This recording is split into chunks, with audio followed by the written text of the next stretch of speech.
हमारा अभियान शैक्षिक संदर्भ सामग्री बच्चों के पढ़ने के कौशल को बेहतर बनाने, मनोरंजन प्रदान करने, मानसिक और बौद्धिक विकास में महत्वपूर्ण भूमिका निभाती है। संदर्भ सामग्री बच्चों को अध्ययनशील बनाने के साथ साथ उनके पढ़ने के कौशल को विकसित करने में मदद करती है और उन्हें पाठ्यपुस्तक की सामग्री को आत्मसात करने में भी मदद करती है। आइए हम जानते हैं तितलियाँ के बारे में विस्तार से। तितलियाँ सुंदर और मनमौजी जीव है। ये बड़े रंगीन और पापड़ीदार पंखों वाले कीड़े हैं। तितलियाँ विभिन्न आकृतियों और आकारों में आती है। कुछ 1 इंच जितने छोटे हैं, कुछ तो 11 इंच तक बड़े हैं। दुनिया में लगभग 20,000 प्रकार की तितलियाँ हैं। तितलियाँ भोजन के लिए फूलों का रस इकट्ठा करते हुए एक फूल से दूसरे फूल तक उड़ती है। वो परागकणों को एक फूल से दूसरे फूल तक फैलाकर फूलों को प्रजनन में मदद करते हैं। क्या तितलियाँ बनने के लिए तितलियाँ किसी विशेष प्रक्रिया से गुजरती है? इस प्रक्रिया को कायाकल्प या परिवर्तन कहा जाता है। जब कोई जीवित वस्तु एक आकार से दूसरे भिन्न आकार में बदलती है तो इसे परिवर्तन कहते हैं। एक तितली के कायापलट में 4 चरण होते हैं। अंडा, क्रिसलिस, इसे झुसिल कीड़ा और कैटरपिलर भी कहते हैं। प्यूपा और वयस्क तितली। अंडा। तितली का जीवन एक अंडे से शुरू होता है।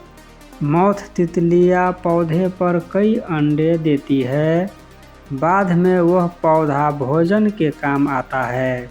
कुछ तितलियाँ एक समय में केवल एक ही अंडा देती है। अन्य एक समय में सैकड़ों अंडे देते हैं। ये अंडे बहुत छोटे होते हैं।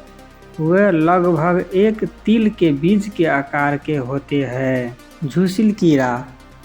कुछ हफ्तों के बाद अंडों से छोटे लार्वा निकलते हैं। झुसिल कीड़ा कई छोटे पैरों वाला एक बड़ा कीड़ा जैसा दिखता है। कुछ झुसिल कीड़ा की त्वचा बिना भूसी के चिकनी होती है। झुसिल कीड़ा जितनी जल्दी हो सके खाता है। वे अपने द्वारा काटे गए पौधों को खाते हैं और वे खाने के लिए अन्य पौधों की तलाश करते हैं। भूखे कैटरपिलर कुछ ही हफ्तों में बढ़ जाते हैं। जैसे जैसे ये बढ़ता है, यह अपनी पुरानी त्वचा उतार देता है और यहाँ खाना बंद कर देता है और दूसरे परिवर्तन के लिए जगह तलाश करता है।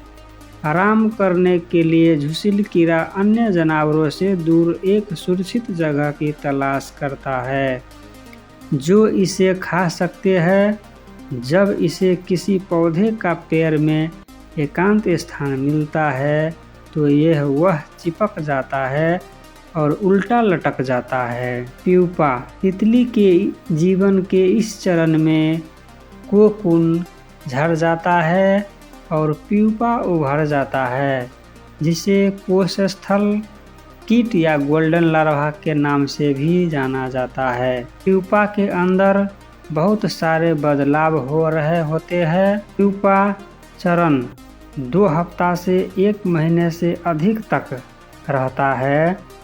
वयस्क प्यूपा के उभरने के अगले दिन प्यूपा पारदर्शी हो जाता है। तितलियाँ।